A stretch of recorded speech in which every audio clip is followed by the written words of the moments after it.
Bonsoir à tous, bonsoir Maria. Bonsoir Grain de Sable qui est en arrière-plan mais qui entend tout. Alors je tiens d'ailleurs à faire une petite aparté sur Grain de Sable qui a sa chaîne YouTube qui a la même, on va dire, la même lutte que moi contre le trafic humain. Donc je tiens à te remercier ce soir pour nous avoir toutes les deux avec Maria pour cette interview. Mais aussi, je tiens aussi à signaler que tu as une chaîne YouTube où tu as reçu quand même pas mal de personnes comme Marion Sigaud, dernièrement comme Don Devamos, aussi Jacques Thomé et plein d'autres, Francesca J qui était une ancienne victime de Gabriel Mazneff. Donc voilà, je te remercie énormément de nous aider à faire cette interview ce soir et pour tout ce que tu fais aussi de ton côté par rapport au trafic humain. Donc Maria, bonsoir. Bonsoir. Je suis ravie de t'avoir avec moi ce soir parce que ça fait un petit moment qu'on a déjà échangé toutes les deux par rapport à ton histoire qui est quand même assez terrible et à la fois je suis très impressionnée par la personne que tu es aujourd'hui par rapport à ce qui t'est arrivé. Donc là, c'est une première pour moi de faire une interview avec une personne qui a été victime de l'ASE, anciennement la DAS, puisque toi, quand tu étais enfant et que tu as connu ces centres d'accueil, bah, c'était sous le nom de DAS. Les centres d'accueil pour normalement aide à l'enfance. Sauf qu'en fait, on va se rendre compte que ce n'est pas du tout le genre de centre dans lequel on a envie de mettre des enfants. Alors peut-être qu'ils ne sont pas tous pareils, mais en tout cas, toi, le tien, c'était à 9 heures. Quand tu étais donc enfant, à partir de l'âge de 2 ans, tu t'es retrouvé dans un de ces centres. Et ça a été l'enfer pour toi, en plus de l'enfer que tu vivais dans une famille dans laquelle tu as grandi. Oui. Je n'ai pas fait d'erreur jusque-là. Non, c'est bon. Donc voilà, on va parler en fait de ces centres d'accueil, en sachant qu'on n'attaque pas les centres, attention, de l'ASE, parce qu'aujourd'hui le nom c'est ASE, mais il faut quand même savoir qu'il y a des centres, et moi je te le dis Maria, j'ai eu pas mal de personnes qui m'ont envoyé des messages sur les réseaux sociaux qui ont grandi comme toi dans ces centres d'accueil et qui en gardent de très très mauvais souvenirs, qui ont été maltraités. Donc toi tu viens d'une famille, alors je fais un petit résumé quand même pour te présenter, une famille où vous étiez 7 frères et sœurs, 5 Oui. sœurs et 2 frères, c'est ça? Oui, c'est ça. Et donc, tu te poses aussi des questions et on va en parler par rapport à cette famille qui t'a accueilli. En fait, quand je dis famille d'accueil, euh, en fait, c'est censé être ta vraie famille biologique, sauf que toi, aujourd'hui, même avec tes sœurs, vous posez la question si vous n'êtes pas issu du trafic humain. C'est 7 enfants qui se sont retrouvés dans cette famille, c'est ça? Oui, maintenant vraiment, si c'est vraiment nos vrais parents, parce que je pense pas au jour d'aujourd'hui, j'ai vraiment des grands doutes et j'ai pas les réponses, mais il y a beaucoup d'éléments qui montrent que non, ce ne sont pas mes vrais parents. Il y a beaucoup Déjà, tu d'éléments. m'as parlé des différences physiques entre frères et sœurs, vous ne vous ressemblez pas du tout. Non, on se ressemble pas. Moi, je suis bien brune. Même la morphologie, c'est pas du tout pareil. Moi, j'ai le corps cambré. J'ai les formes, c'est pas du tout comme eux. Alors que tous, ils se ressemblent. Moi, non. Moi, j'ai les cheveux bien noirs, la peau typée. Eux, non. Il y en a, ils sont blondes aux yeux bleus. Non, il y a beaucoup de choses qui montrent qu'on n'est pas frères et sœurs. Ça, du coup, ouais, on va en reparler, mais là, je vais te laisser te présenter suite à tout ce que je viens de dire. Alors, je sais que tu as beaucoup de choses à dire, donc je ne sais pas si ça va être facile pour toi de structurer tout ce que tu vas dire, mais déjà, on va commencer par le fait que tu sois arrivé à 2 ans dans ce centre de la DAS. Pourquoi, en fait, tu t'es retrouvé à 2 ans à la DAS et quels souvenirs tu as de tes toutes premières années? Ben, je me suis retrouvée à la DAS vers 2 ans à peu près parce que notre maison, elle a soi-disant brûlé à Fourchambault. Et on se retrouve là-bas, de ce qu'on nous a dit, hein, on se retrouve là-bas placé, mais en fait, déjà chez nous, on vivait l'enfer. Un père alcoolique, un père violent, une mère violente qui ne nous nourrissent pas, nous laissent même avec des habits et sans habits aussi, dans une pièce où on vivait à plusieurs tout le temps. Et je me retrouve au foyer, mais c'est l'enfer aussi au foyer. Parce qu'au foyer, on nous tape, on nous viole, on nous fait manger le vomi. Une scène où j'oublierai jamais, j'étais avec mon frère, ma sœur Isabelle. Je suis à table en train d'essayer de manger. Le repas, c'était, j'oublierai jamais, steak frites avec des fraises. Et il y a un chien, un gros chien, il vient et il bave. Et l'éducatrice, elle vient vers nous, elle nous ordonne de manger. Mais moi, j'étais terrifiée que ce chien vient vers moi. Mon frère Louis, il me dit, t'inquiète pas, allez, n'aie pas peur et tout. Moi, je me mets à vomir, mais vomir beaucoup, beaucoup. Elle, cette éducatrice, elle vient vers moi, elle me tape, elle me tape, elle me fouette jusqu'à que je mange mon vomi.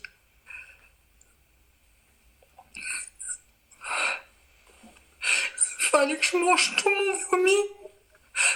Tant que je l'avais pas mangé, je le remangeais, je le remangeais. Mon frère Louis, il me disait, tiens, Maria, arrête. Garde ton vomi, s'il te plaît. Tu vas y arriver, tu vas y arriver. Après, quand on sera dans la chambre, je te donnerai autre chose. Et du coup, j'ai gardé mon vomi. Et elle m'avait fouetté à sang. Et ma soeur Isabelle aussi qui pleurait. Et du coup, j'ai gardé mon vomi. Mais ça a duré toute une nuit jusqu'à que je puisse réussir à avoir cette force de garder mon vomi. Et ça, c'est la DAS. Alors là, je me souviens de cette scène parce qu'elle est juste abominable. Et d'ailleurs, Dalila, chez qui tu es et à qui je passe le bonjour de loin, qui a donc, ses enfants dans les réseaux pédocriminels et que j'ai déjà interviewé, a fait un reportage avec toi qui va bientôt sortir où tu racontes justement ton histoire et tu racontes cette scène. Et je me souviens d'Alila quand je l'ai rencontrée, enfin, quand je l'ai rencontrée, pas quand je l'ai rencontrée, mais quand on a parlé de toi la première fois, on m'avait parlé de cette scène assez choquante justement du vomi. Et moi, c'est pareil, enfin, de toute ton histoire, déjà, il y a beaucoup, beaucoup de choses qui sont terribles. Mais c'est vrai que cette scène, elle m'a marqué. Juste, tu avais quel âge quand c'est arrivé? Parce que là, tu n'as pas précisé quel âge tu avais quand... En fait, je suis allée plusieurs étapes au foyer parce qu'on nous remettait à la DAS, on nous reprenait parce que nos parents, ils faisaient pas mieux, hein. Nos parents, ils nous tapaient, nous violaient. Ma mère, elle nous frappait pour qu'on se laisse violer. On mangeait pas. On était séquestrés, privés d'aller à l'école. Et donc, du coup, on était ballottés un peu à un coup à la DAS et à un coup chez mes parents. Et du coup, oui, je crois que quand ils m'ont fait ça avec le vomi, je crois que j'avais 4 ans à peu près. Je pensais pas que c'était si jeune, tu vois. J'aurais pensé que c'était plus tard, quand on en avait parlé. Non, j'étais très très petite, hein. Et c'est mon frère Louis et ma sœur Isabelle qui étaient là en train de pleurer, me supplier de garder ce vomi que j'arrivais pas à tenir et que ça a duré longtemps, longtemps. Et même encore aujourd'hui, j'en suis traumatisée parce que je vomis beaucoup. J'ai du mal à être dans les toilettes parce que les toilettes, moi, les deux, ils m'ont traumatisée parce qu'avec mon père, en fait, dans les toilettes, je ramassais les excréments avec mes frères et sœurs parce qu'on n'avait pas d'eau. Et mes parents, on payait pas l'eau, l'électricité, rien. Et en fait, ils avaient coupé l'électricité et l'eau dans cette pièce. Et du coup, nous, on ramassait les excréments, le caca, le pipi, le vomi. Et on le mettait tous les soirs dans un seau pour aller le vider toutes les nuits dans le portail du propriétaire. Donc les toilettes, c'est pour moi un cauchemar. Ah, je comprends, c'est des traumatismes. En plus, si tu dis que tu avais 4 ans, moi je pensais que tu étais plus âgée, bien que ça n'enlève rien En fait, on a vécu comme ça, à être ballotté de chez mes parents à l'ASE jusqu'à l'âge de 13 ans. Et souvent, j'ai un document de la DAS où le juge et le procureur ils signent un papier en disant on redonne les enfants au père Machado parce qu'il vient tout le temps menacer avec des pistolets, des armes à feu et ils ont peur. Je vais revenir, attends, parce qu'en fait, tu vas très vite. Et, parce que, en fait, tu as tellement d'éléments et je comprends, en fait, du coup, tu Mm. donnes beaucoup de choses. C'est pour ça, pose-moi des questions, ouais, c'est mieux parce que... Ah, j'en ai plein à te poser, j'en ai plein, mais c'est vrai que tu vas assez vite dans tout ce que tu as à dire. Je vais juste revenir, alors je suis désolée de revenir sur cet épisode du vomi. Donc en fait, si j'ai bien compris, c'est que tu avais vomi une première fois parce que tu avais été écœurée par ce chien qui bavait, et Oui, donc pendant toute une nuit, on t'a forcé en fait à remanger ce vomi que tu revomissais parce que oui. c'est imagine. Pourquoi et donc, en plus, tu dis que on te donnait, c'était des coups de ceinture, c'est ça que la Ah oui, personne. avec, elle avait la ceinture, le fouet, le martinet, le truc avec des branches là, et elle me fouettait jusqu'à que je garde mon vomi. Et Euh, personne n'est intervenu. Enfin, moi, c'est pour ça non, que je m'arrête parce que cette scène, elle est tellement. non, parce que les directeurs et la directrice du foyer, ils s'appelaient Monsieur et Madame Bélingan à l'époque.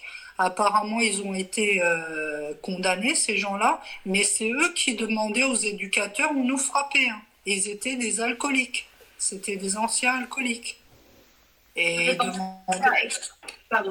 Il y a un éducateur, il s'est même pendu, tellement il nous faisait du mal et il voulait plus. Parce que tu m'avais dit, en fait, les éducateurs, c'est soit ils perdent leur travail, Oui. soit ils sont obligés de garder, entre guillemets, le secret de ce qui se passe au sein de ces foyers. Et donc, bah, là, en l'occurrence, il y en a un qui a fini par mettre fin à ses jours. Ah oui, Donc, il s'est pendu. mais tu sais, là, ce que tu viens de dire dans le centre, que c'était deux personnes alcooliques qui tenaient le centre, je ne sais pas si tu as entendu récemment une histoire, justement, c'est similaire. En fait, il y a eu des abus physiques et sexuels pour des enfants dans un centre de l'ASE. Je ne sais plus lequel, pour être très honnête. Ce n'était pas Nevers, c'en était un autre. Et en fait, le couple qui tenait aussi ce centre, c'était des alcooliques. Et pareil, c'était la loi du silence où tous les salariés ne disaient rien.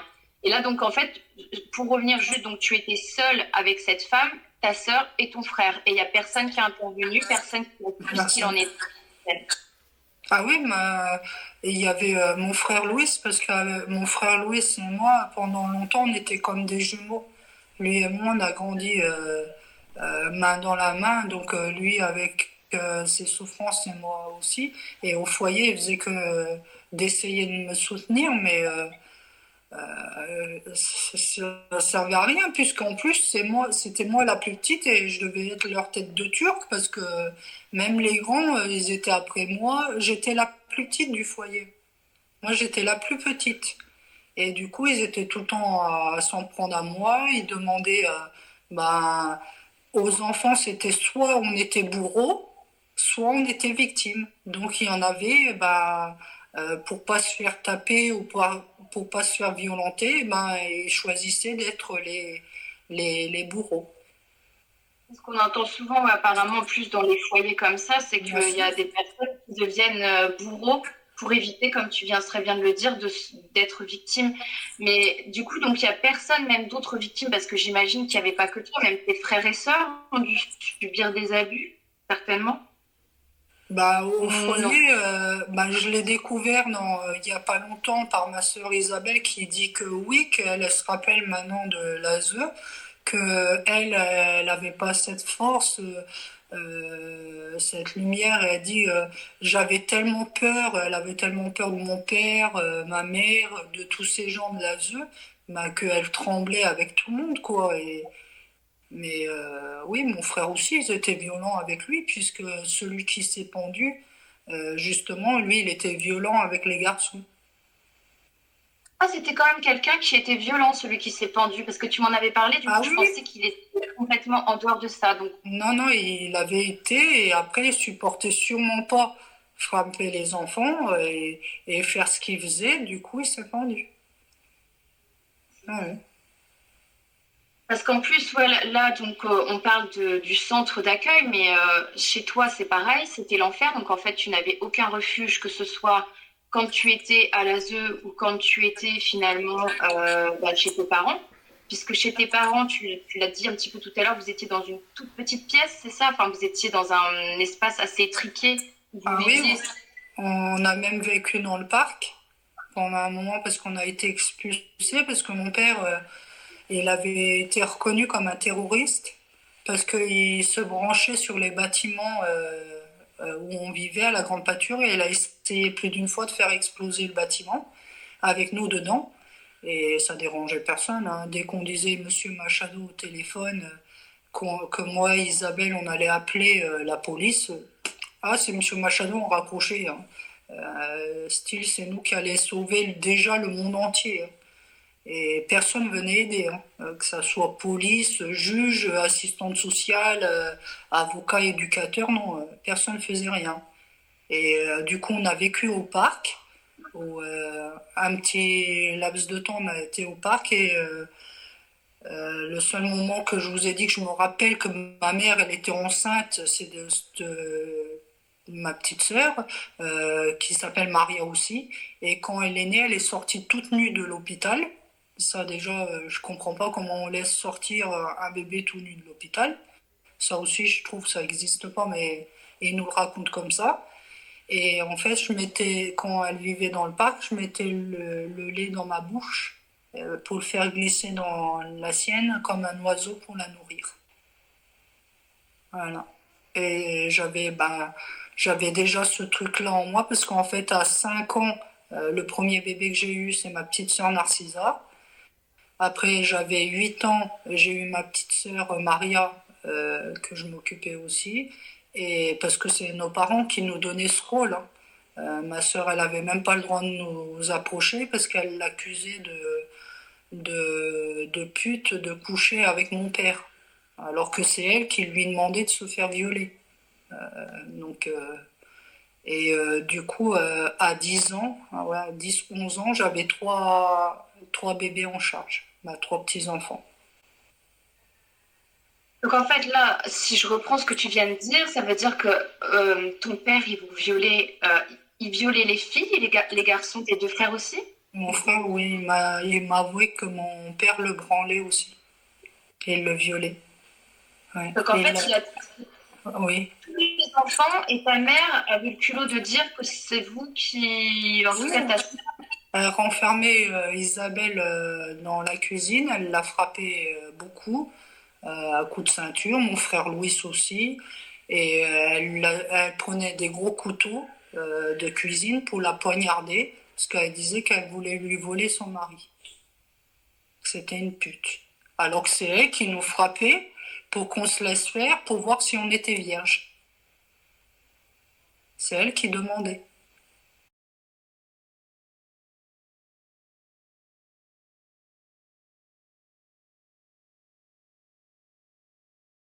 les viols, ils ont commencé à peu près quand vous étiez déjà petit?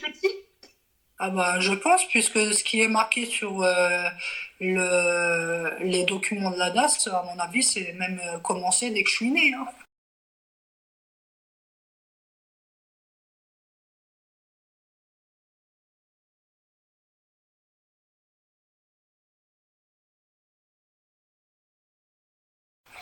Alors Parce oui, que très honnêtement, eh ben, je me permets, on va en parler là tout de suite. En fait, tu as récupéré ton dossier de la DAS, donc il y a 2 ans, 21, parce que tu as reçu la demande. Et en fait, c'est là où tu as découvert des choses assez incroyables, où en fait, tu aurais été, en tout cas toi, violée, mais pratiquement dès la naissance. dès la naissance, puisque dans mon dossier de la DAS, soi-disant, je suis née le 8 septembre. Ma mère a dit qu'elle a accouché chez elle et que c'est mon père qui a servi de sage-femme. Et c'est pas logique, puisque dans mon dossier de la DAS, c'est marqué que le 10 septembre, je me retrouve aux urgences avec un hématome à la nénette, où je me retrouve pendant un mois hospitalisée aux urgences. En pédiatrie, qui me transfère en pédiatrie, mais j'arrive aux urgences avec un gros hématome à la nénette et une grosse infection. 2 mois après, en décembre, oui, c'est en décembre, c'est marqué, je me retrouve à nouveau aux urgences avec un hématome aux fesses et une grosse infection. La dame du conseil général qui me donne le dossier, parce que quand on récupère nos dossiers à l'ASE, le conseil général, il est obligé d'être avec un psychologue, nous avec quelqu'un si on veut. Donc j'avais choisi ma sœur Nathalie, et avec la dame du conseil général. Et elle me regarde, elle était en train de lire, elle avait même les larmes aux yeux, elle dit, Madame, vous comprenez ce qu'on est en train de vous dire ou vous voulez qu'on en parle ou que je vous explique? Je lui ai dit non, pas besoin de m'expliquer, vous savez quoi? J'ai été violée toute ma vie, donc je sais, j'ai compris hein, que dès ma naissance, on m'a violée en fait.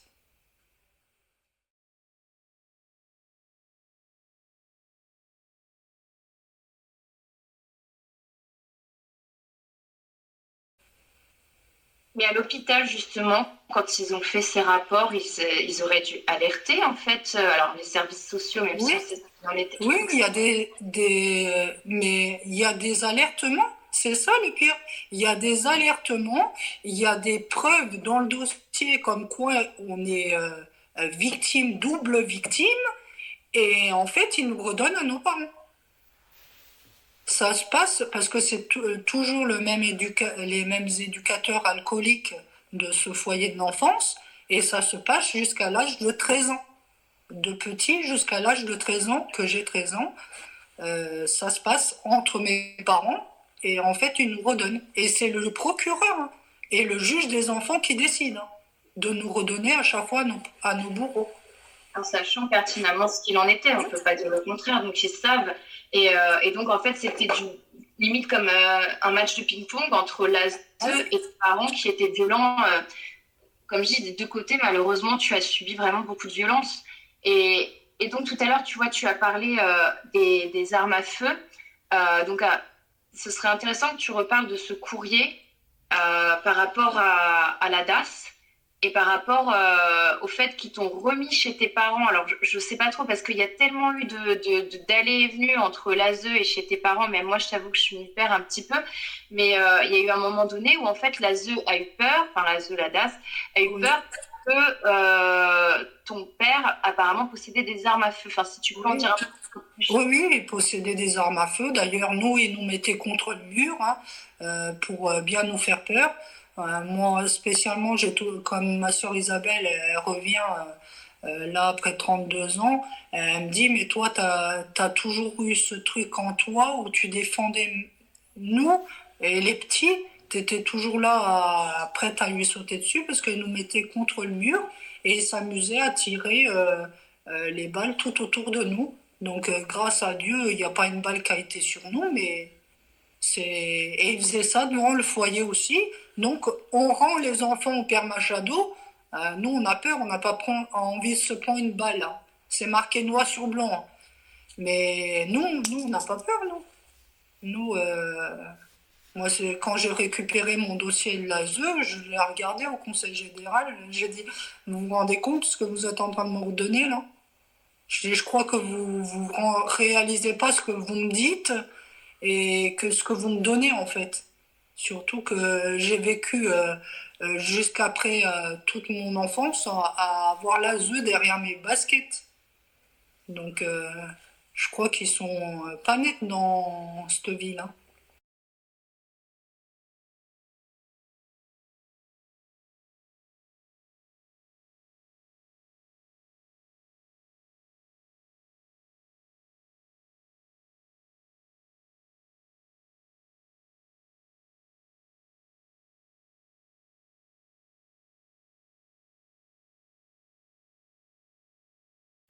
Alors, pour reprendre, en fait, la DAS avait écrit un courrier comme Oui, quoi ils vous rendaient à vos parents oui, parce qu'ils avaient peur, en fait, qu'on leur tire dessus. oui. Et là, aujourd'hui, est-ce que cette lettre, tu as fait en sorte de la montrer, par exemple, à un avocat, savoir s'il y a quelque chose qui peut être fait? Parce que même si c'était il y a longtemps, c'est hallucinant. J'ai pas montré à un avocat, mais oui, je l'ai montré quand on a fait le film, le reportage film. Je l'ai montré à plusieurs personnes. Je l'ai montré à un scénariste aussi, parce que je veux faire le film de ma vie, pour en faire un message d'espoir pour que toutes les victimes et les enfants puissent se reconnaître dans plusieurs histoires que j'ai vécues et oser aller parler. Mais non, j'ai pas montré à un avocat, mais j'ai le document, hein, je peux le montrer. Hein. Mais j'ai jamais pensé. Déjà moi, quand j'ai vu ce document dans mon dossier de l'ASE, J'ai dit c'est une blague. Avec ma sœur, on était choqués.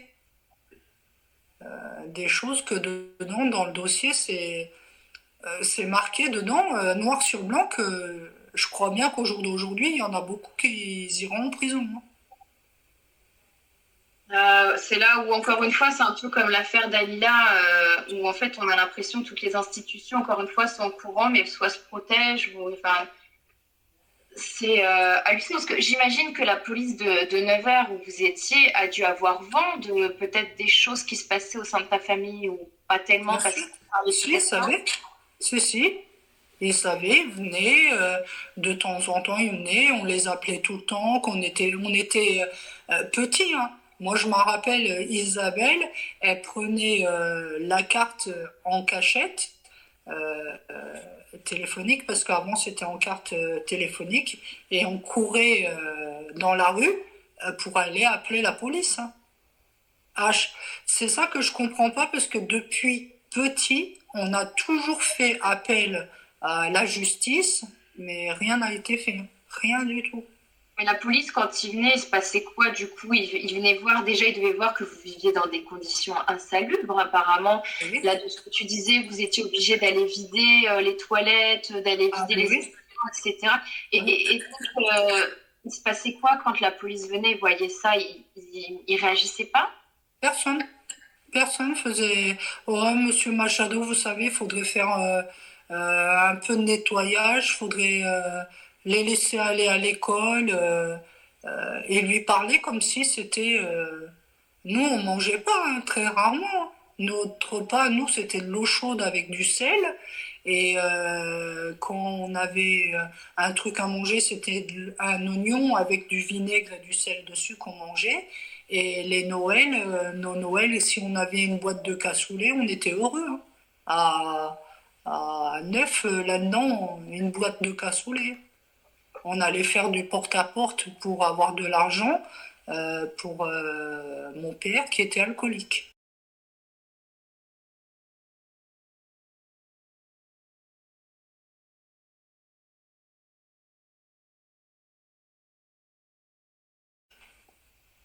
Oui, parce Ah qu'en oui. plus, l'alcool, ça coûte cher. Enfin, même déjà à l'époque, je pense que ça coûtait déjà cher. Donc, en fait, tout l'argent que tes parents avaient passé là-dedans, quoi, dans l'alcool. Dans l'alcool. Et ma mère, non, c'est pas tout, parce que ma mère, elle partait au Portugal. Elle nous tapait, elle nous violentait, elle se faisait taper par lui quand elle était sous, et quand elle n'était pas contente, bah, elle allait au Portugal et nous, on restait. C'est ma sœur Isabelle qui faisait à manger, mon frère Louis, bah, on était trois adultes alors qu'on était petits. On était trois petits adultes en fait. Et du coup, c'est ça qui fait qu'aujourd'hui, je crois que tu manges très peu entre cette scène qui t'a traumatisé, là, du vomi qu'on t'a fait remanger. En tout cas, tu m'avais dit que tu pouvais plus manger de steak frites et de fraises. Surtout, c'est l'odeur de la fraise. Tu Ah m'as oui. dit que tu sens, ça te donne la nausée, quoi. Ah bah ce repas, faut surtout pas me donner steak frites et des fraises avec du sucre là en dessert, hein. Ce truc, ça m'est resté pendant des années et encore aujourd'hui j'ai du mal, hein.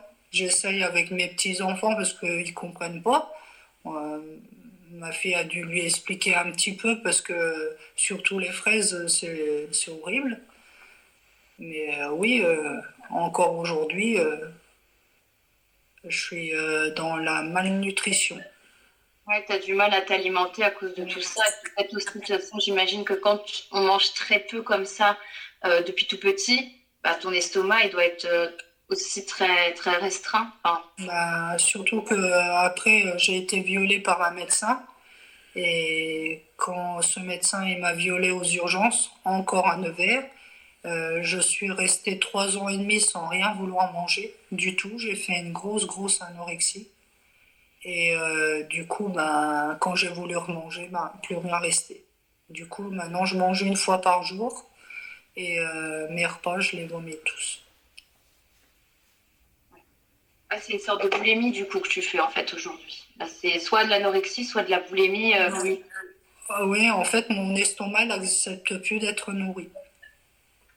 Et tu as consulté quelqu'un par rapport à ça? Oui, Déjà par rapport à ce qu'on m'a ah oui, dit. oui, j'ai consulté, j'ai été voir des professeurs, des experts, que tous ils sont choqués comment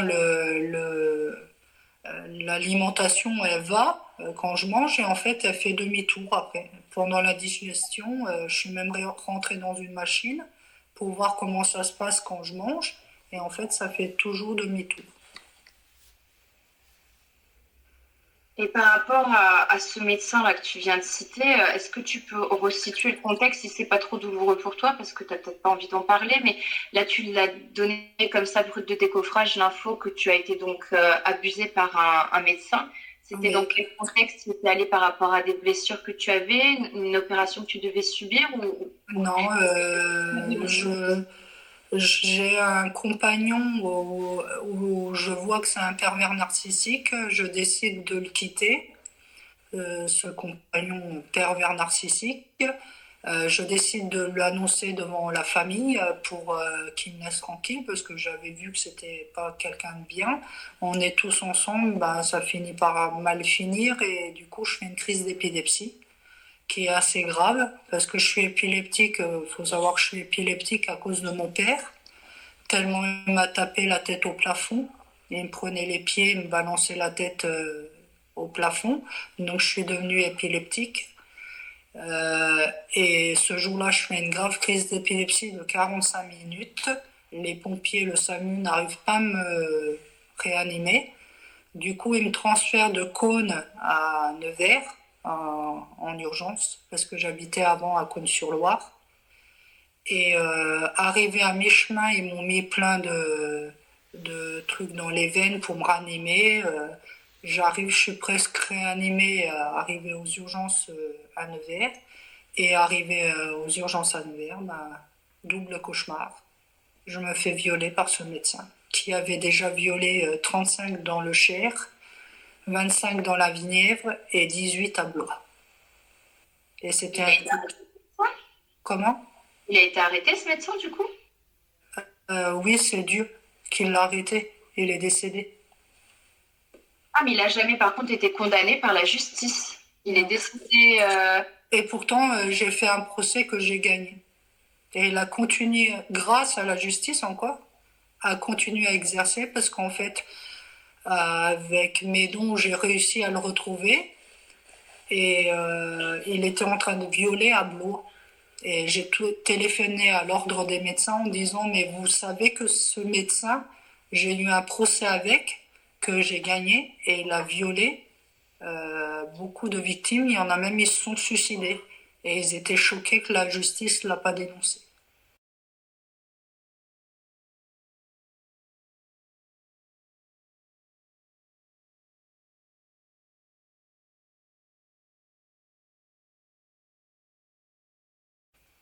Mais alors attends, quand tu as gagné le procès, il était toujours en vie, mais il n'y a pas eu de condamnation. On t'a dit de gagner le procès. Si, il a eu une condamnation que la justice n'a pas mis en pratique. Oui, c'est vrai. Même les dommages et intérêts, toujours rien.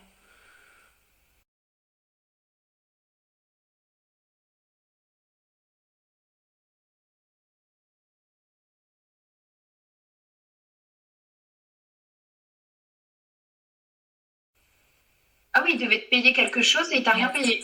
Rien, Et rien c'est encore. parce que tu cites qu'il aurait violé. En fait, Oui. tu as eu contact avec ou tu l'as su par la presse, là, tous les noms que tu as cités? Je l'ai su par le tribunal, par le procureur, par les avocats qui étaient là. Et en plus, à cette époque-là, quand il y a eu le procès, en plus, il y avait France 3. En plus, je suis tombée en plein tribunal, j'ai fait une crise d'épilepsie. Et le médecin qui m'a violée, il poussait tout le monde devant le procureur en disant laissez, poussez-vous, je suis médecin. Et le procureur, il a dit mais c'est une blague. Et il a dit c'est à cause de vous qu'elle est dans cet état-là, parce que je suis restée 1 an et demi à l'hôpital. Le procureur, il avait ordonné de m'hospitaliser parce que j'étais devenue anorexique. Et en 1 mois, j'ai perdu 14 kilos. Et je voulais plus jamais manger. Et j'ai fait 18 tentatives de suicide. Ah oui, C'était c'était le viol de trop. Tu avais quel âge à l'époque? J'avais 21 ans. Donc encore très jeune. Oui. Et vu que j'avais subi déjà des viols encore de la famille, un cousin qui m'a violé au Portugal et un oncle qui passait son temps à me plouter. Donc avec le médecin, c'était la fois de trop.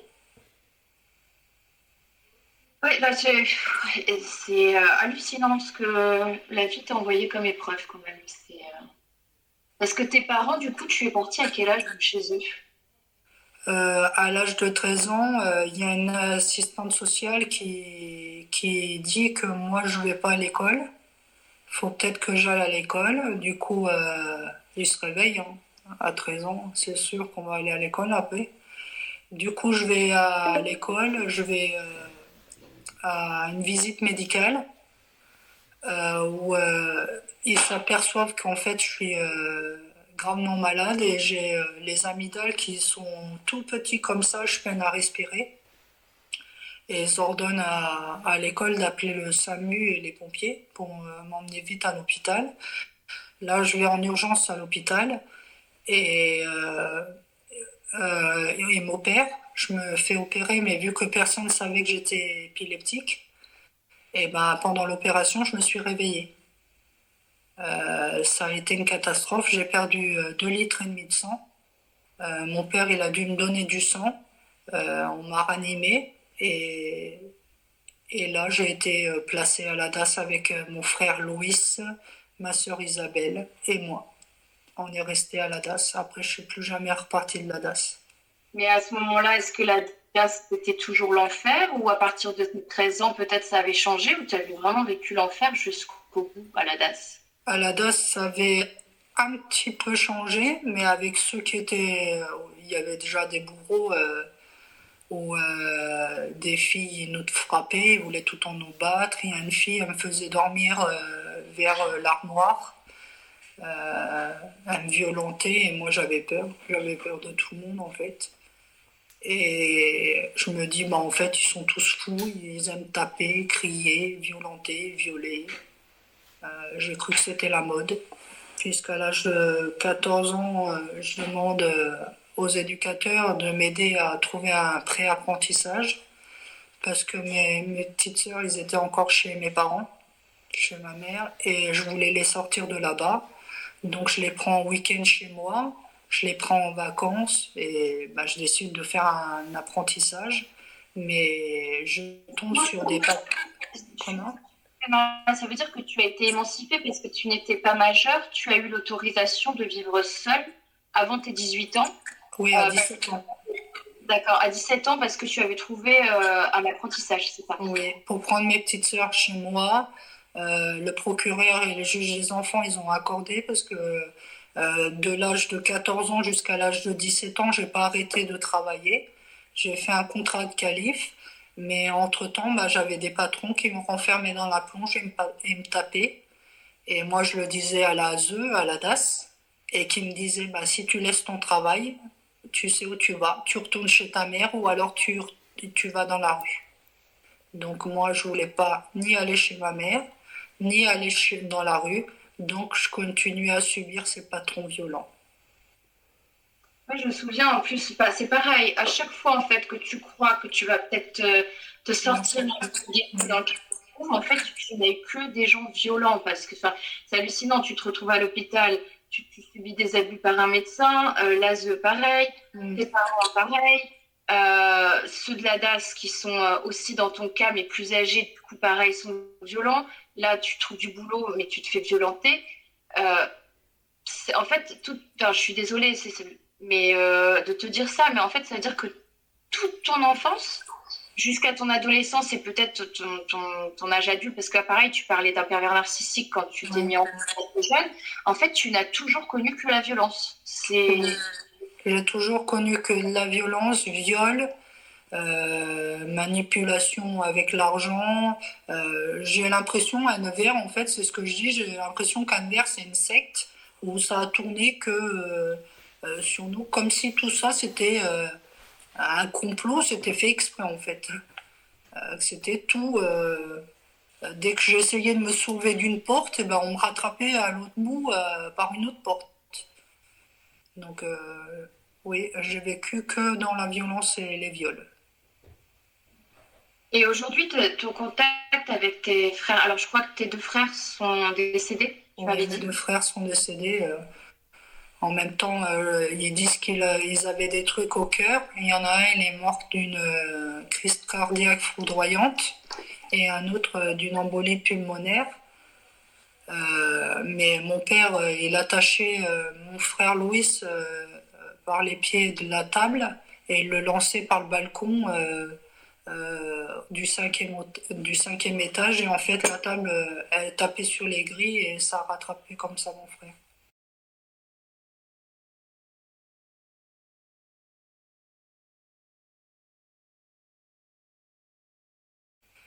Et Du donc coup, je tu pense. penses que ce qu'il a développé, c'est lié à des violences physiques qu'il a eues? Ouais. Ah bah c'est sûr. Ah ouais, ouais. Louis, il avait très peur, hein. Et il pleurait tout le temps. Il me disait, quand il était grand, il me disait tout le temps, tu sais, Maria, c'est dur pour une femme d'être violée. Mais pour un homme, c'est encore plus dur parce qu'on ne nous croit pas. Et nous, on ne nous écoute pas les hommes qui ont été violés. Et lui, il est mort. Il n'a même pas connu le bonheur, l'amour. Il n'a rien connu. Juste la violence. Il est décédé à quel âge? Le jour de son anniversaire, à ses 45 ans. Et l'heure de sa naissance. C'est Hallucinant. le... Oui, c'est l'heure de sa mort.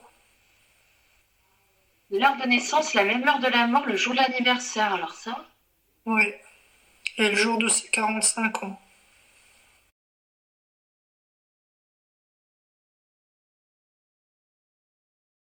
moi, c'est mon avis. Je pense pas que ce soit plus dur en réalité pour un homme. C'est juste que c'est plus difficile parce que c'est plus honteux peut-être pour un homme d'en parler. De là à dire que c'est plus dur, moi, enfin, bon, après c'est mon avis personnel, mais j'aurais tendance à dire qu'un viol, que ce soit homme, femme, enfant, enfin, ça reste Oui, mais terrible. c'est lui, il disait, je pense que c'était sa façon de dire, parce que lui, il n'arrivait pas à en parler, et il n'était pas bien, et pourtant il nous en a voulu, surtout à moi, il m'en a voulu d'avoir dénoncé mon père, de l'avoir envoyé en prison. Bah, d'ailleurs, tout le monde m'en a voulu. C'est ça qui est.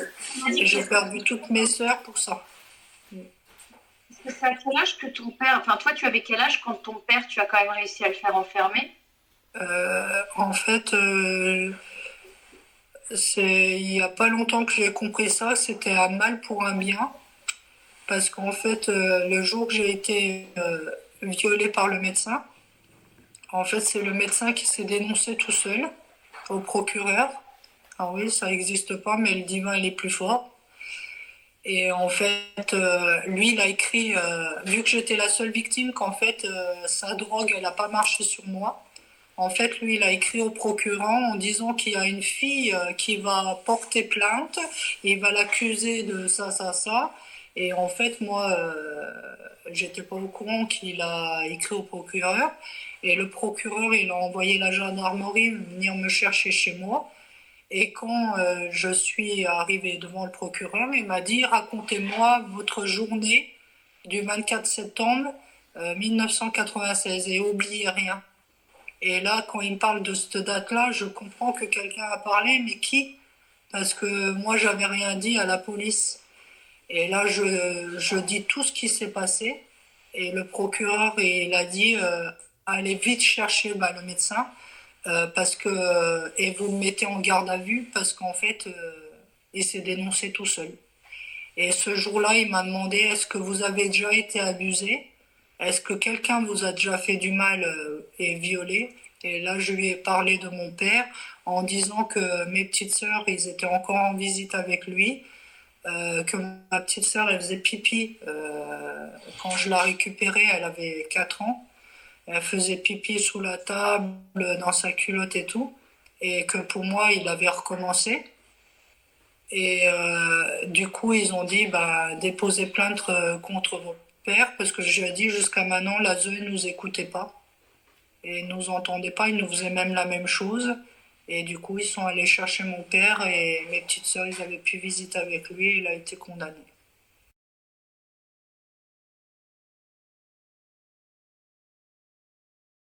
Dans tes frères et sœurs, et tu as été la seule à témoigner contre ton père, personne n'a témoigné contre lui, C'est d'autres. ma sœur Isabelle, pour viol, qui lui mettait le sexe dans la bouche, elle a témoigné tout.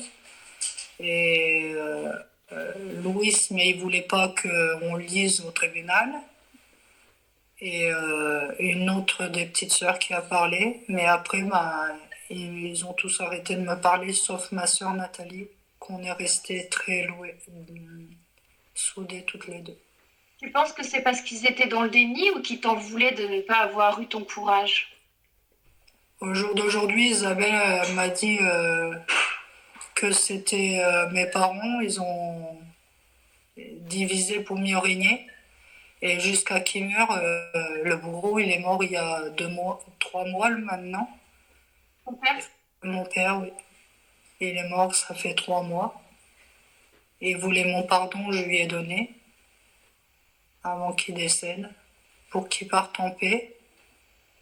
Et ma soeur, oui, elle me dit qu'elle n'avait pas cette force et ce courage parce qu'elle avait peur de tout le monde. Et surtout ma mère qui l'a beaucoup tapé et qui l'a menacé tout le temps avec un couteau. Aujourd'hui, tu penses qu'ils sont quand même ils te sont reconnaissants finalement de l'avoir fait?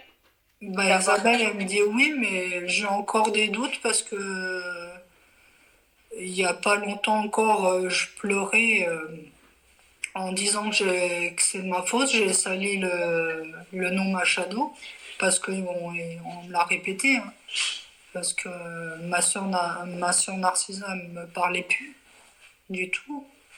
Et alors que c'est le premier bébé que j'ai tenu dans mes bras.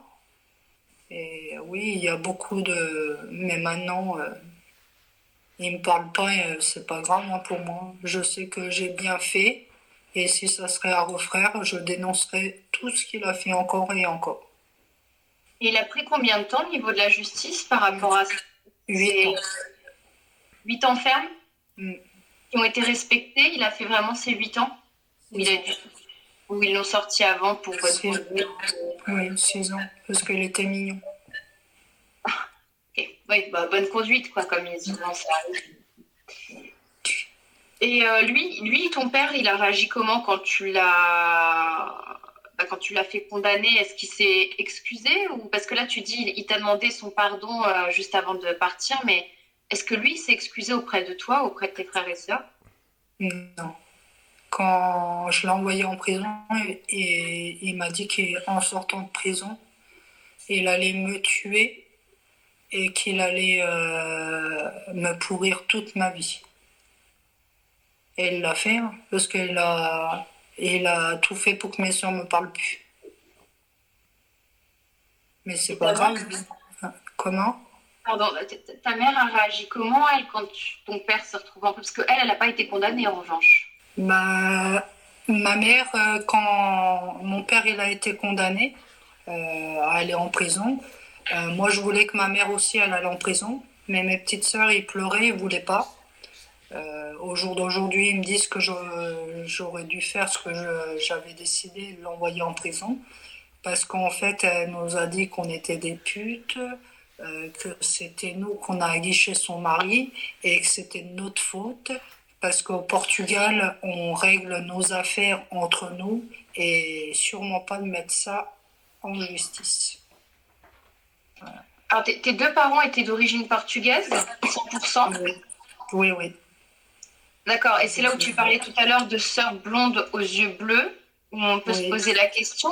Et on va revenir dessus. Juste avant, je voulais juste, excuse-moi, c'est que là, je regardais, en fait, le médecin dont tu as parlé tout à l'heure, oui, qui a donc, abusé de toi et qui a abusé de beaucoup de femmes, ça rappelle un peu l'affaire Joël Le Squarneck. Euh, J'imagine que tu en as entendu parler oui, de cette oui, affaire. Et oui. donc là, lui, c'était des enfants. Mais est-ce que tu penses que des médecins comme ça qui abusent de leur, on va dire,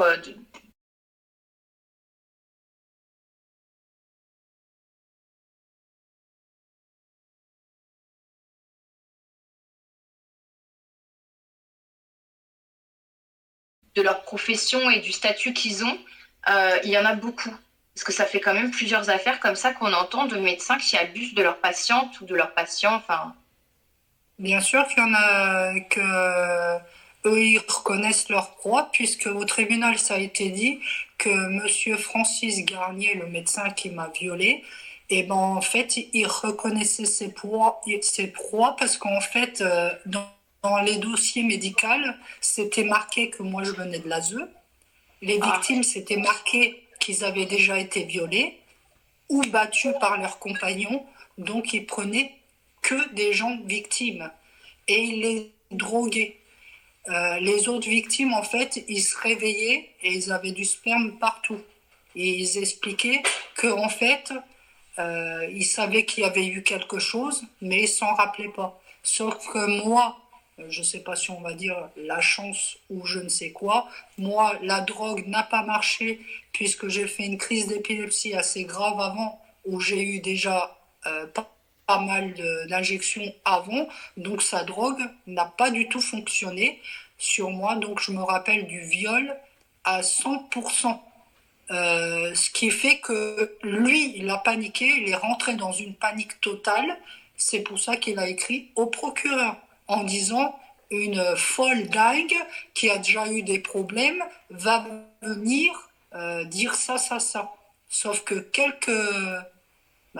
je crois que c'est un mois après, qu'est-ce qu'il en savait ce que j'allais dire?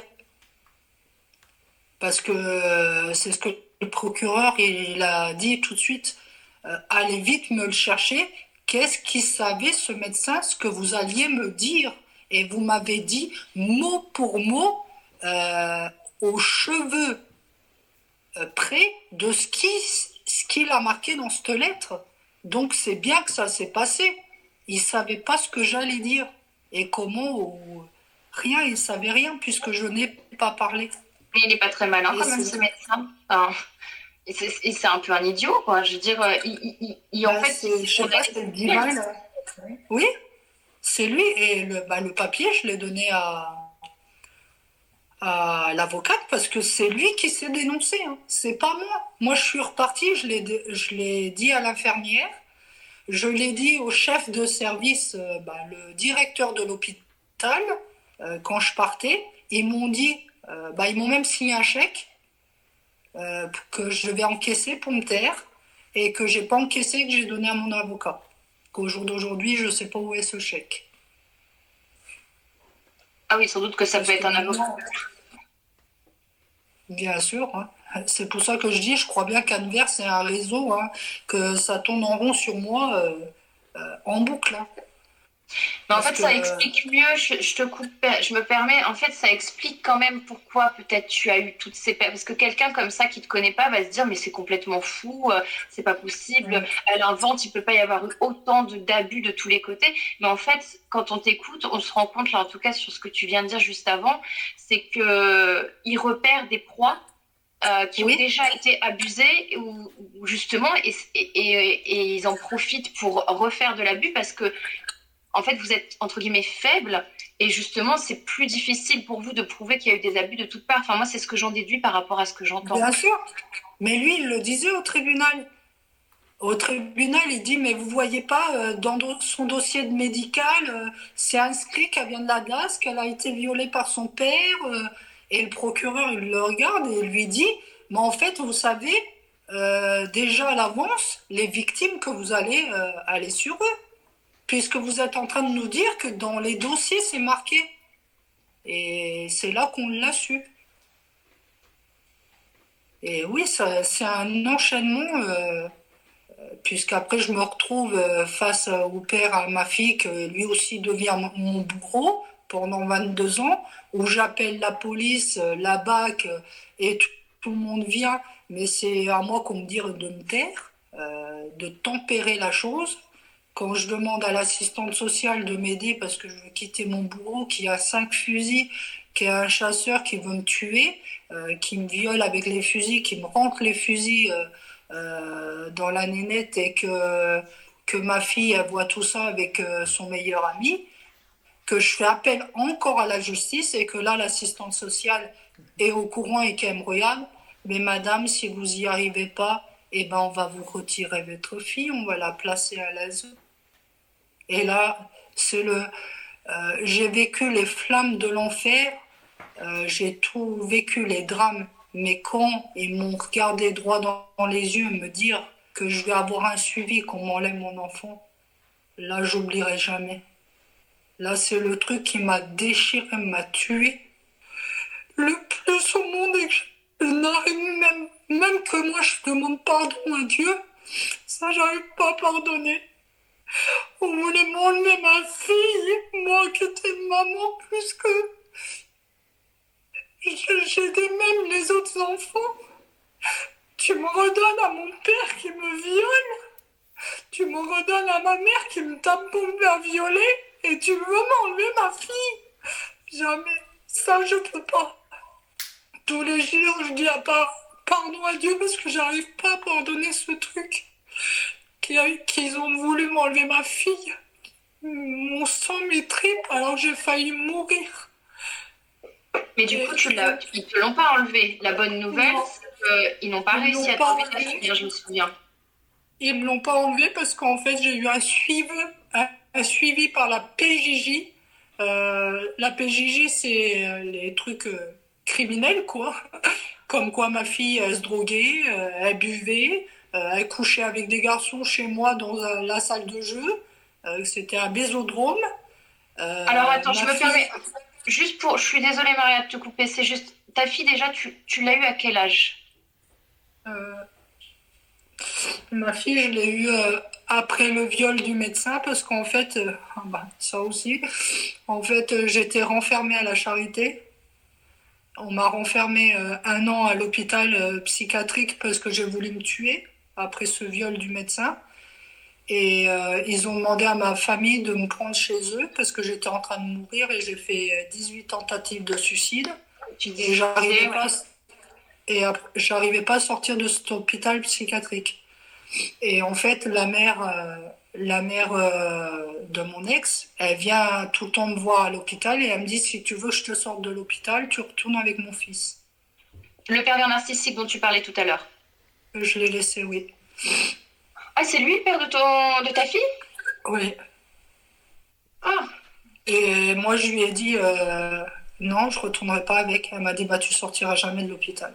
Tu resteras à vie en psychiatrie. Parce que c'est elle qui avait signé.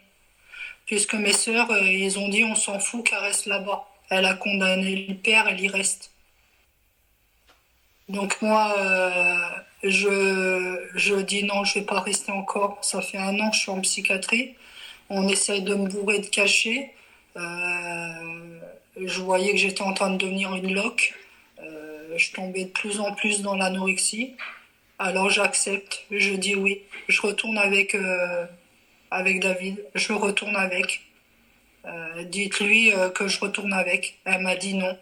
Je vais pas faire ça comme ça. Je vais l'emmener ici et tu vas coucher avec dans la chambre. Et les psychiatres étaient au courant. Tous les, ouais, oui, mon psychiatre, donc il ta m'a fille, elle a parlé. été conçue dans un asile? Je suis désolée, c'est ce que je comprends. Voilà, j'ai dit, j'ai prié, j'ai dit Seigneur, si je dois continuer dans cette vie, si je dois continuer pour punir tous ces bourreaux, donnez-moi le plus beau cadeau du monde, c'est une fille. Alors ce jour-là, j'ai accepté qu'il me viole, qu'il me monte dessus parce que c'était pas du désir ni du plaisir. C'était pour me sauver de l'hôpital psychiatrique et j'ai eu ma fille. Mais je regrette pas parce que c'est le plus beau cadeau du monde que j'ai eu. Ma fille, elle est tellement gentille, c'est un ange, c'est un amour. Avec tout ce que j'ai vécu, j'ai réussi à qu'elle tombe pas dans la drogue ni dans l'alcool, rien. Elle est douce, elle est gentille comme un ange. J'ai 2 petits-enfants, c'est pareil, c'est des amours. Et elle m'a fait connaître que ça existe un vrai papa, que des hommes bien, ça existe, parce qu'elle a connu l'amour. J'ai continué à lui parler des belles histoires, de l'amour et tout. Et elle me l'a montré parce qu'elle le vit. Alors rien que Mais ça, je ne regrette pas. Alors du coup, j'ai plein de questions parce que le père avec qui donc tu as eu, on va dire que c'était un géniteur, hein, clairement. Oui, Tu es resté avec après, pendant la grossesse ou enfin ça s'est passé comment du coup? J'imagine que dès que tu as dit que tu étais enceinte, ils t'ont sorti de cet asile. oui. Enfin, c'est comme ça que j'imagine que ça s'est passé. Et,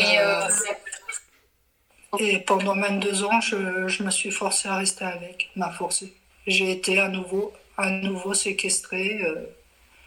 Je pouvais plus sortir parce qu'il avait des fusils et il me maltraitait avec ses fusils. il n'a pas Alcoolique. touché ta fille? Non, non. Donc ça, c'est Moi, je déjà une bonne la nouvelle. protégeais parce que lui, il partait souvent. C'était un chasseur et il partait souvent avec ses copains. Il est tout ce temps en dessous. En fait, et moi, il a vu qu'il avait plus le pouvoir sur moi. Et en fait, il attendait, je l'ai su par ma fille, il attendait que je tombe et que je fasse une crise d'épilepsie pour me taper, me lancer dans tous les coins de la pièce. Et c'est ma fille qui avait dénoncé ça à la psychologue. À quel âge elle a dénoncé ça? Elle avait 10 ans. Et aujourd'hui, elle a quel âge ta fille? Si t'as pas envie de le dire, je sais pas. Et elle a 25 ans. Ma fille, elle a 25 ans. Et elle a une fille de 7 ans et un petit garçon de 3 ans. Ah oui, elle a eu jeune le premier. Ouais. Et donc, du coup, là, on pourra en revenir donc, quand ils ont voulu t'enlever ta fille, donc tu t'es battue, ça ne s'est pas fait. En revanche, tu m'avais raconté qu'il y avait quand même un acharnement sur, je peux me permettre de dire ce que tu l'as donné ton nom sur la famille Marchado, avec ton petit-neveu qui a Oui, été et là, enlevé.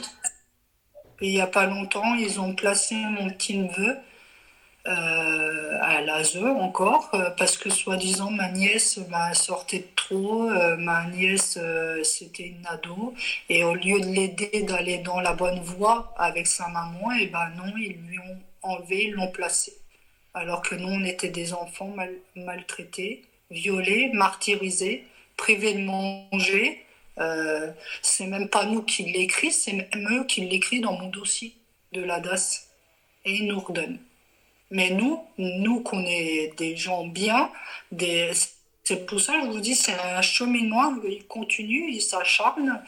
Et même l'assistante sociale, quand j'ai voulu quitter le père de ma fille, que la BAC est venue à plusieurs reprises, la police elle est venue à plusieurs reprises quand je les ai appelés parce qu'ils nous menaçaient, ils nous frappaient, ils frappaient mes sœurs, le père à ma fille. Et ben non, fallait rester avec, sinon on m'enlevait ma fille. Hallucinant. Mais là, du coup, c'est un petit neveu ou une petite nièce qui est à l'ASE alors?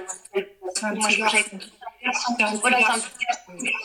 C'est le fils de ta nièce, Oui, mais en sachant qu'en plus, c'est encore le même centre d'accueil dans lequel tu as été maltraitée toute ton enfance à Nevers. oui. Et tu m'as dit au plus, là, je vais te poser la question, est-ce que tu penses que dans ce centre d'accueil, bah, il y a toujours de la maltraitance ou est-ce que peut-être ça a évolué dans le bon sens depuis que tu en es sortie? Bah, il y a quelques semaines, je vous aurais dit, je sais pas, mais là, je vais vous dire que j'en suis sûr et certain que c'est toujours les mêmes fous, parce qu'il y a pas longtemps, ils ont appelé ma nièce, bah, il y a quelques semaines, ils ont appelé ma nièce en disant que Kessim ne mangeait pas, Kessim parlait pas, et Kessim faisait que de pleurer. Et ma nièce va en courant à la ZEU pour voir ce qui se passe, parce que c'est elle qu'ils ont appelé. Et elle arrive, apparemment, elle constate qu'il a des bleus, ce qu'il a jamais vécu chez lui, en fait. Il a des bleus, il a des marques. Elle veut qu'ils appellent les pompiers et ils veulent pas. Apparemment, elle va parler à la police et qui apparemment a signalé au procureur. Mais je ne sais pas s'ils l'ont fait. Mais si aujourd'hui Kessim connaît la violence, c'est avec l'ASE. Parce que ni ma soeur ni ma nièce l'a frappé. Jamais de la vie. Parce qu'elle sortait. C'est une ado, tous les ados sortent. Mais du coup, ouais, en plus, tu m'avais dit que quand tu l'avais vu, on peut dire ton petit-neveu, tu avais senti en fait cette même tristesse que tu avais toi étant petite dans Ouais. ses yeux. C'est ce que tu m'avais dit, c'est que tu as Ah bah, de ressenti toute en façon, fait. oui. Quand je vois Kessim, je revois, j'essaye d'être de me retirer le plus possible de mon histoire, parce que moi, justement, je ne veux plus vivre à travers cette histoire-là. Mais quand je vois Kessim, je me reconnais, mais beaucoup.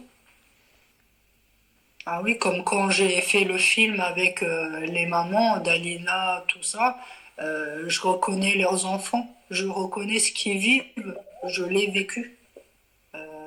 Dans chaque maman, dans chaque histoire, c'est mon histoire en une seule personne.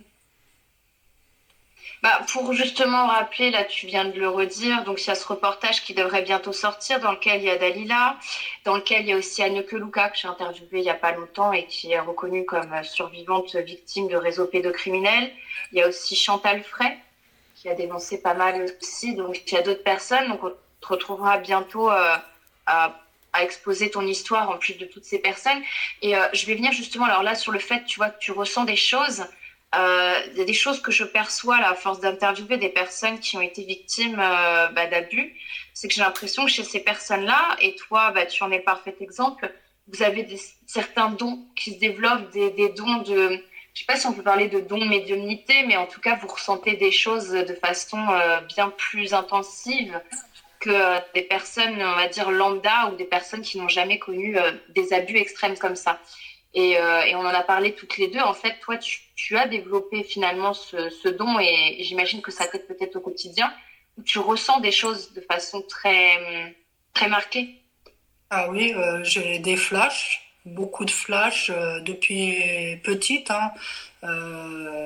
J'ai des choses qui me parlent, que en fait les flashs style je vais savoir les personnes qui vont décéder, leur âme, ils vont venir me voir avant de qu'ils meurent et je sais tout de suite ils vont mourir. Notamment mes frères, je les ai vus mourir, mon père, des amis. La grand-mère de mon copain, le père de mon copain, tout ça, je les vois. J'ai même vu le Covid. 2 ans avant qu'il arrive, j'ai annoncé aux gens ce qu'ils allaient faire alors qu'il y avait les gilets jaunes.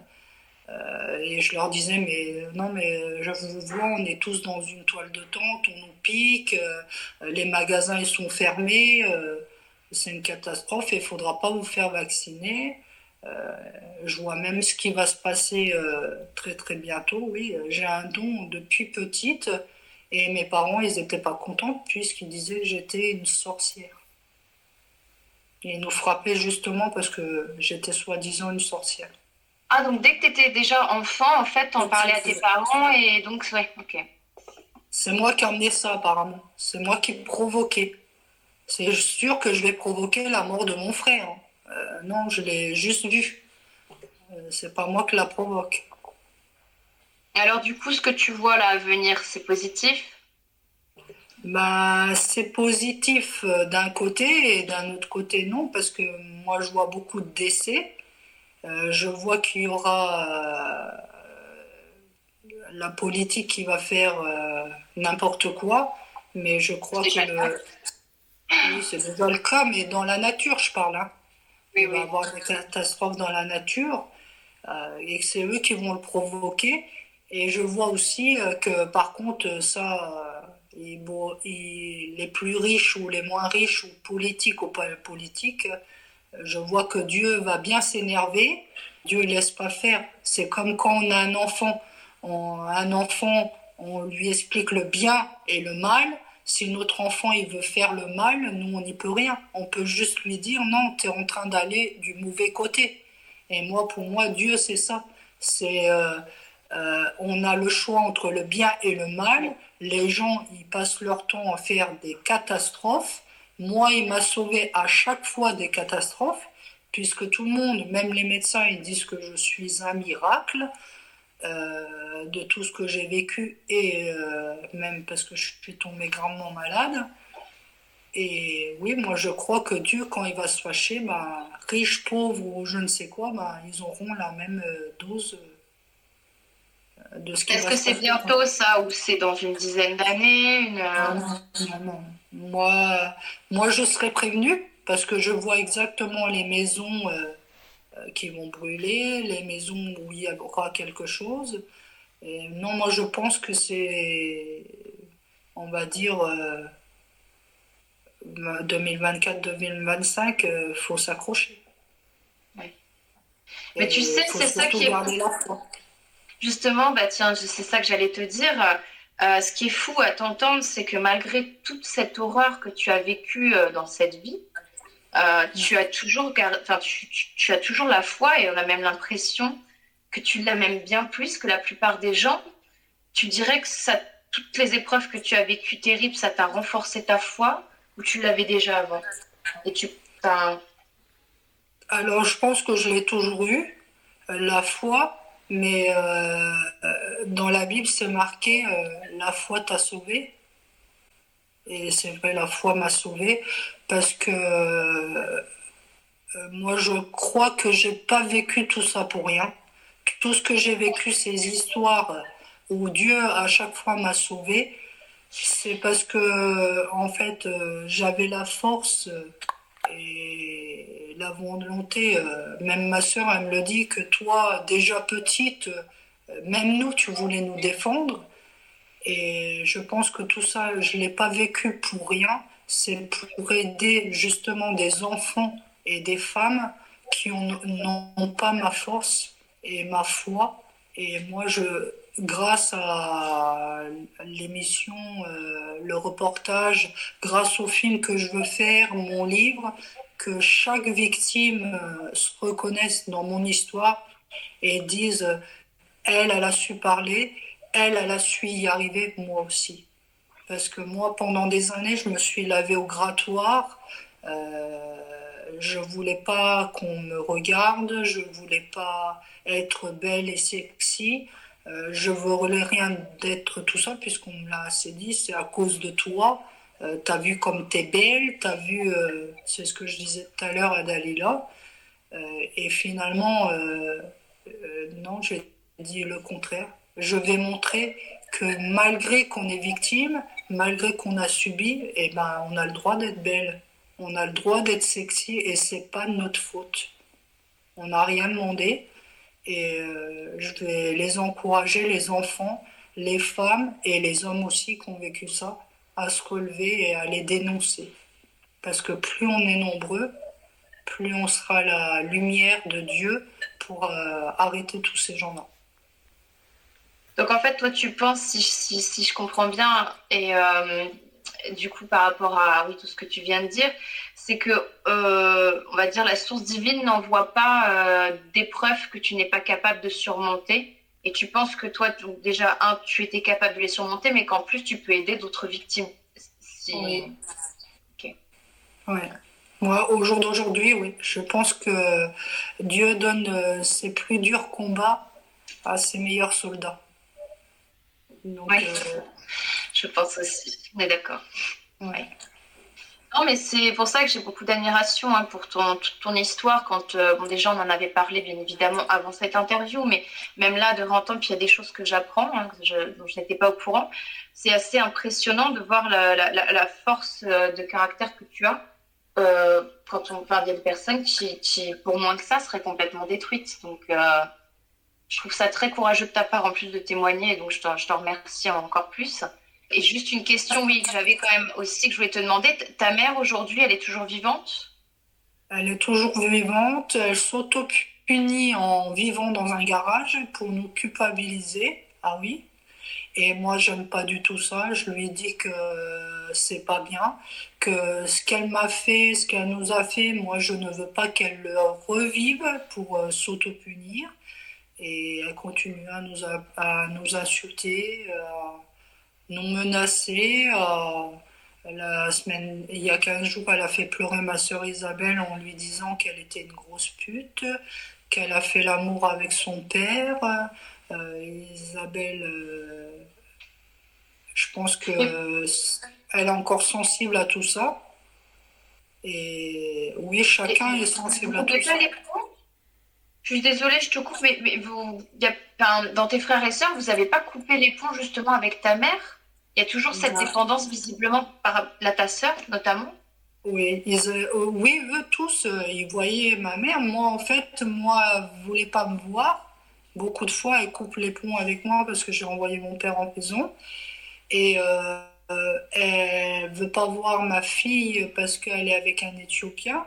Et elle appelle tout le temps mes petits-enfants les sales négros. Que nous, on a pourri la famille. Ouais. Oh, ah oui, d'accord. En plus, il y a du racisme. Alors là, il y a tout. Non, non, elle est très, très violente dans ses paroles. Vraiment, vraiment violente. Elle se rend pas compte ou elle fait exprès, je ne sais pas. Mais moi, non, c'est une. Moi, je lui dis tout le temps à ma sœur Isabelle, à ma sœur Nathalie, que ma mère, c'est une perverse narcissique. Ah oui, je pense. Tout ce que j'entends, oui. Et justement, bah, je vais finir par ça, par rapport au doute que tu as du fait que tu ne sois pas sa fille biologique. Qu'est-ce qui t'a amené à penser ça de par ce que tu as trouvé au niveau de ton dossier de la DAS que tu as récupéré il y a 2 ans, même si on a déjà un petit peu parlé tout à l'heure. Et voilà, si tu as des éléments, et est-ce que bientôt vous allez essayer de faire des choses avec tes frères et sœurs, enfin tes sœurs, pardon, parce que du coup tes frères Bah, et sœurs, déjà avant que mon père il décède, j'ai demandé à faire une prise de sang, ce qui a été refusé. J'ai demandé à ma mère de faire un test ADN. Elle m'a dit que, elle veut bien le faire, mais à une condition, je lui donne 15 000 euros. Parce qu'en fait, j'étais allée à l'hôpital du Bocage à Dijon, et suite à ma maladie, que je vomis énormément. Et le professeur, il voulait savoir si j'avais eu une transfusion de sang un jour dans ma vie. Et en fait, je lui ai répondu que oui, puisque quand j'ai failli mourir, que j'ai fait hémorragie, que j'ai perdu 2 litres de sang, c'est mon père qui a donné du sang, un Nevers. Il m'a donné du sang. Et du coup, il m'a dit, il a besoin de ce dossier pour voir le sang qu'on m'a donné et l'hôpital à l'époque et le sang de mon père. Et du coup, il a comparé le sang de mon père à mon sang et il m'a dit, il y a qu'1%. Allez, si c'est votre oncle ou cousin éloigné, mais c'est pas votre père, ce monsieur qui a donné du sang. Et je lui ai dit, bah, c'est bien monsieur Machado Avellino qui a donné du sang. Et il me répond que oui, c'est bien inscrit monsieur Avellino Machado, mais qu'en tout cas, euh, en comparant les analyses de sang, c'est pas du tout mon père. Voilà. Donc de là, j'ai commencé à chercher, à demander mon dossier de la DAS, à tout chercher. Comment ça se fait bah, que c'est pas mes parents, alors que j'avais ça en moi depuis petite, que c'est pas mes parents. Attends, mon son était coupé. J'allais dire, quand ton père t'a demandé pardon et la dernière fois que tu l'as vu avant sa mort, du coup, tu lui as pas reposé la question, cette Non, question-là, parce que justement. non, quand je lui ai donné mon pardon, au moment que j'arrive à l'hôpital, il décède. Ok. Oui. D'accord. Mais donc, du coup, là, tu comptes faire peut-être aussi des tests ADN avec tes sœurs pour voir. Oui. Oui, avec une de mes sœurs, Nathalie, je lui ai demandé. Sûrement Isabelle aussi, elle accepterait. Mais oui, moi je veux faire des tests, mais quand je demande à ma tante au Portugal qui sont mes parents, parce que j'ai découvert des choses, elle me dit de arrêter de chercher. Elle se met à prier en portugais et elle me dit dis-toi que ton père c'est Dieu. Je dis mais ça je le savais déjà. Et mes parents ici sur terre c'est qui? Et elle se met à pleurer. Du coup elle m'a bloqué sur internet. Elle me parle plus. Si tu peux en parler un petit peu, parce que nous, on en a parlé toutes les deux, mais il y a une histoire de fond, il y avait du En trafic fait, d'enfants. ma tante elle travaillait dans un couvent et dans ce couvent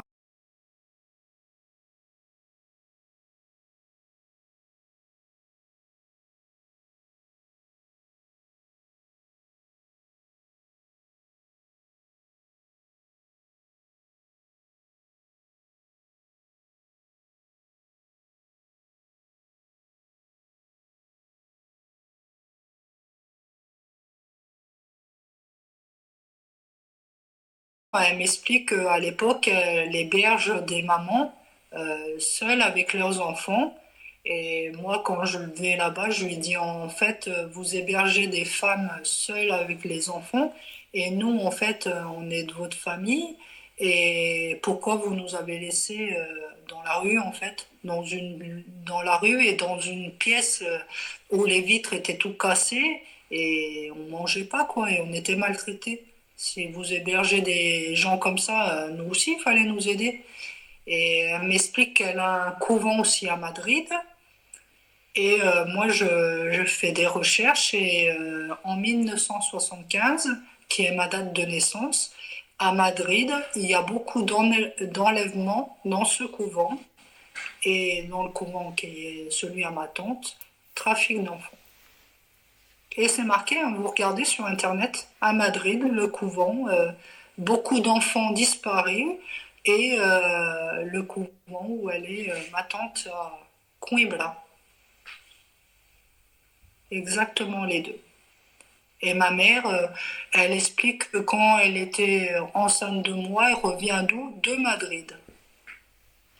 Comme par Sachant hasard. que en plus, tu m'as dit que vous vous rappelez même pas avec tes frères et sœurs avoir vu vraiment votre mère enceinte. Ah non, moi je me rappelle aucun moment que ma mère elle était enceinte, juste une fois, celle où on a été expulsé, qu'il y a eu la police, la BAC et tout, parce que mon père il a branché le bâtiment pour faire un attentat et il y avait tout le monde dehors, il y avait des policiers sur les toits et tout, et il disait de sortir les enfants du bâtiment et lui il a dit non, qu'il allait faire tout exploser.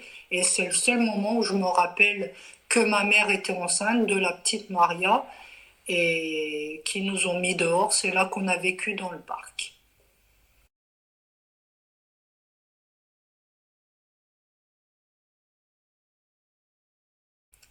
Mais après, est-ce que c'est ce bébé qu'elle a ramené? Je sais pas. Parce que en fait, elle sort de l'hôpital et elle ramène un bébé tout nu. Soit elle s'est sauvée, soit je sais pas. Sachant que vous êtes plusieurs à porter le même prénom en plus, ça aussi, c'est Oui, assez déroutant. oui, oui. Et puis au jour d'aujourd'hui, ben, elle veut ouvrir des comptes à mon nom. Ses factures, elle les envoie à mon nom. C'est facile pour elle puisqu'elle s'appelle Maria Albertina. Comme Et, toi? oui, et elle met le Machado. Je me suis aperçue en fait qu'en arrivant au tribunal, à la police, les gens y croyaient que c'était elle alors que non, c'est moi. Donc ça fait tout un cercle incroyable mais vrai par rapport à ce bourreau. Ouais, mais du coup, tu es toujours en contact quand même avec elle alors? En fait, elle Ah, m'appelle, mais non, non, oui, oui, mais elle m'appelle, elle me demande de l'aider, et vu qu'elle vit dans un garage, je veux l'aider à trouver un appartement, hein. Je veux pas parce que je lui ai déjà trouvé un appartement, mes bien sœurs, gentil. tout le monde essaye de l'aider, mais non, elle retourne dans ce garage, en fait, pour nous manipuler, pour toujours venir chez nous, pour toujours venir nous insulter, pour toujours venir nous maltraiter, mais moi, elle vient pas chez moi. Moi, ma porte, elle est fermée. Et je la laisserai pas rentrer. Parce que Dieu, il a dit de pardonner, mais il nous a jamais demandé de subir. Oui, ah, je comprends. Hein, c'était un témoignage assez intense. Je ne sais pas s'il y a d'autres choses que tu veux ajouter, par exemple, peut-être un conseil à donner aux personnes qui ont été victimes comme toi. Si tu as un message à faire passer, je ne sais Oui, pas. bah, de toujours garder la foi. Et peu importe qui vous croit ou vous croit pas, c'est vous, vous savez ce que vous avez vécu et il faut vous lever, aller dénoncer. Et parfois, euh, les victimes, ils deviennent bourreaux.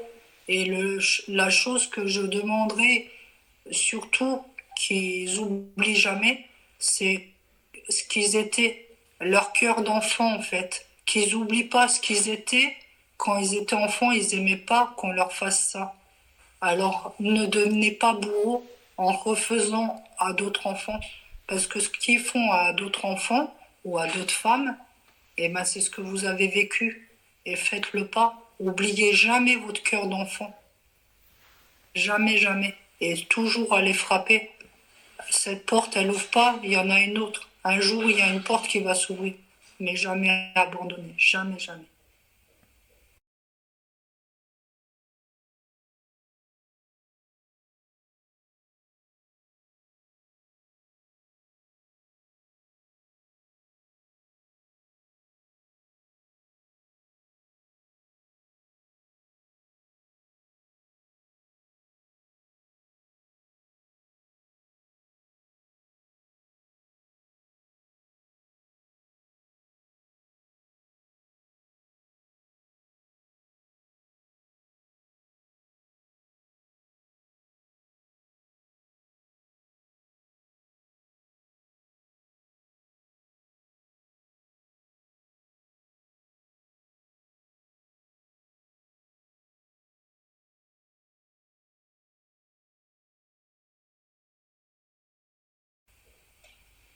Merci. Du coup, je pense qu'il y a des personnes, hein, je te dis, qui ont déjà contacté, qui ont souffert aussi un peu des mêmes traitements que toi à l'ASE. Donc, espérons qu'ils recevront le message. En tout cas, je te remercie infiniment pour ce témoignage. Et c'était vraiment un plaisir de t'avoir ce soir, même si c'était pas évident et que ça faisait aussi très longtemps qu'on devait faire cette interview ensemble. Mais bon, comme tu disais, Merci. avec ta... c'est que c'était peut-être pas le bon moment avant. Oui, Voilà. moi je dis tout le temps, quand c'est le moment, c'est que c'était pas le moment. Et merci à vous et à Grain de Sable pour ce que vous faites, pour ces messages que vous allez faire passer. Vous êtes des lumières aussi. Et merci. Merci, merci Grain de Sable. Un jour, j'aurai ton vrai prénom, Grain de Sable, sache-le. Je suis sûre que j'arriverai à l'avoir. Et merci. Et pareil, pour ta chaîne, en tout cas, je tiens à rappeler que tu as la chaîne du nom, justement, Grain de Sable sur YouTube. Et que tu as du contenu très intéressant, notamment tout ce qui est lié à la pédocriminalité, contre laquelle tu luttes aussi. Mais je maintiens que j'aurai ton prénom un jour. Je l'aurai. Merci à tous et bonne soirée. Merci vous aussi.